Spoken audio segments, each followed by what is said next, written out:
happens next doesn't have anything to do really with Hakeem Robinson. It has more to do with Dominique Barner and Leroy Whitaker. Only it shows how desperate all three of them were to get away from the murder they were all too willing to commit. Dominique Barner and Leroy Whitaker made their way to the backyard of a home located further down Townsend. 1033 Townsend. A home that 57-year-old Barbara Buckley lived in, along with her husband. But that morning, her husband had gone to work, and she was home alone. So she thought. However, what she did not know in that moment was that Leroy Whitaker and Dominique Barner had made their way into her backyard because the police are in the neighborhood looking for them, looking for all three of them. So they go into her porch, her patio, and through her rear sliding glass door, Leroy Whitaker and Dominique Barner decide they're going in. They don't have permission. They don't know her, never met her, never been in that home before. But they are desperate to escape the police, to evade them, to evade getting caught for what they had just done. And with that intention, to evade the police, Dominique Barner and Leroy Whitaker go into Barbara Buckley's home without permission, and they try to hide inside. Miss Buckley comes out of a back bathroom, and she notices the front door to one of her bedrooms is shut. And she thinks, that cats, maybe the cats ran in and accidentally shut the door, and now they're trapped. So she goes to her bedroom door, and she opens it to step inside to check on her cats. Her cats aren't inside. Leroy Whitaker and Dominique Barner are. Two people she does not know, has never met, never seen before, and should not be in her home. And she tells them, get out. Uses some more colorful language, but get out. What are you doing here? And they try and plead and say, well, we're hiding from people. Doesn't say, we just committed a murder and it's the police looking for us. But she's like, I don't care. Get out of my house.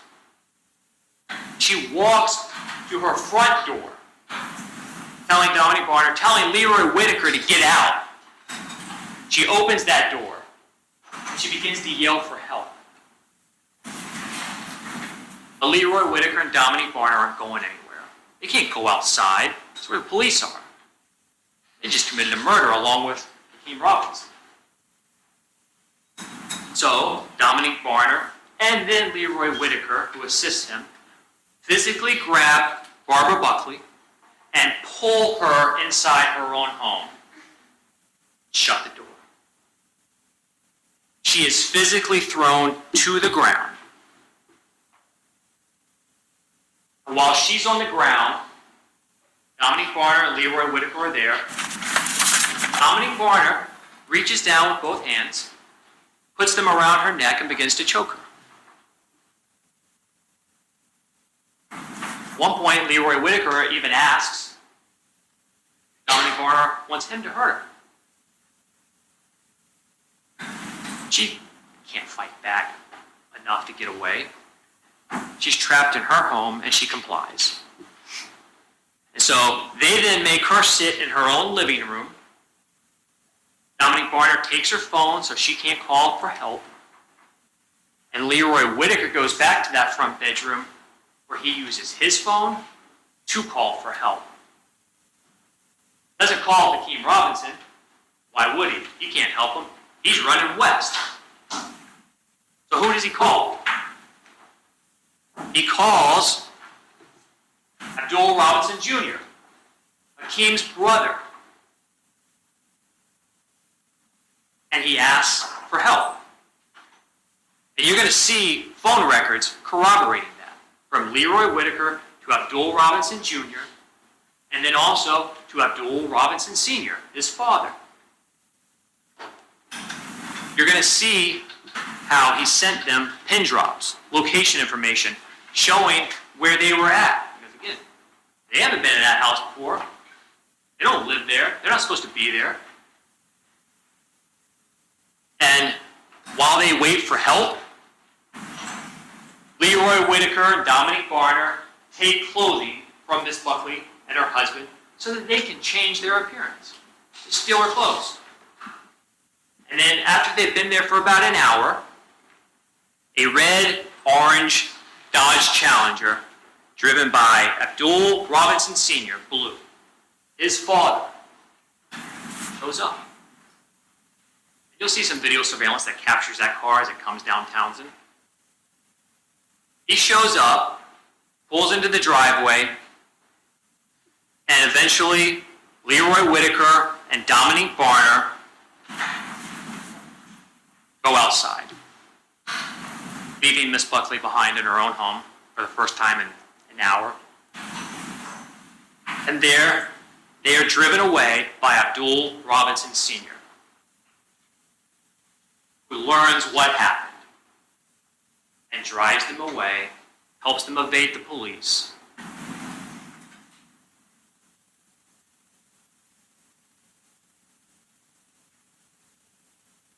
After they drive Leroy Whitaker and Dominique Barner away, Miss Buckley goes outside and, with the help of a neighbor, lifted to her feet. You see, well, she calls 911, but then she also sees an officer down the road. Guys, down the road, there crashed Nissan Altima, the murder car. And she tells the officer what happened to her. The officer tells her she's got to go back and wait at her house. He's sending officers, and detectives go and show up. And they meet with her because, again, they're still looking for the suspects. So they meet with Miss Buckley. She's able to give a very good general description, clothing description that matches the video of the backyard showing Leroy Whitaker and Dominique Barner as they run through it. You can see their clothing. Her description matches those two individuals. She also got a very good look at the arms of Dominique Barner because he had some distinct tattoos on his forearms. And she provides that description to the police. And so, based on her descriptions that day, Dominique Barner is identified as a potential suspect. They put together a photo spread, and they showed that photo spread to Miss Buckley. She identifies Dominique Barner, one of the two that came in my house, battered me, stole my phone, my clothing. The other individual, who is Leroy Whitaker, she never got a good look at his face, so she can't identify him. She didn't have to, because he did that for her. Because when Leroy Whitaker went in along with Dominique Barner and grabbed her and pulled her back inside, he left some of himself behind. Essentially a signed confession. 3 little letters, DNA, on Miss Buckley's clothing. A place it had no right to be. That DNA evidence, along with his cell phone records and location information, proved beyond all doubt it was Leroy Whitaker and Dominique Barner that broke into Miss Buckley's home and held her hostage as they tried to escape the police because of the murder they, along with Hakeem Robinson, just committed. Also, just down the road in that Nissan Altima, the murder car, some more powerful and unrefutable evidence was discovered. Inside that car that was occupied by the suspects in this case, when it crashed, a couple of white shirts. DNA. DNA for Leroy Whitaker, Hakeem Robinson. From the interior swab of the vehicle, mixture of DNA included Hakeem Robinson. DNA in a car it had no right to be in. A car that's not connected to them in any way. Connected to the people who committed this crime. And also in that vehicle, 2 firearms. Now, neither one of the firearms recovered is the murder weapon, because that was carried away in the hands of Hakeem Robinson when he ran west and wasn't caught. But in that vehicle, a loaded AR-15 in the back, 26 rounds, including 1 round chambered, ready to fire. That was Leroy Whitaker's rifle. He wasn't a spectator in this.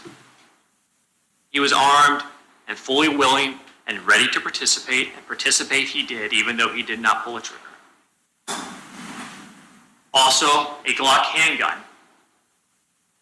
And on the slide of that Glock, a fingerprint.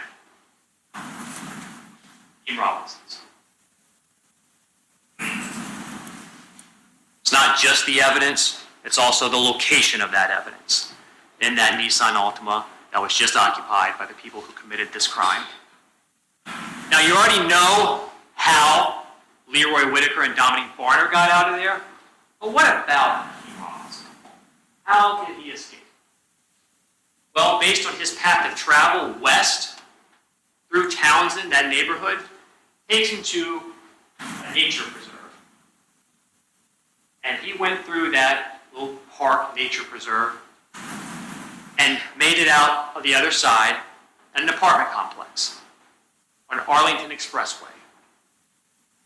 There, he needed a ride.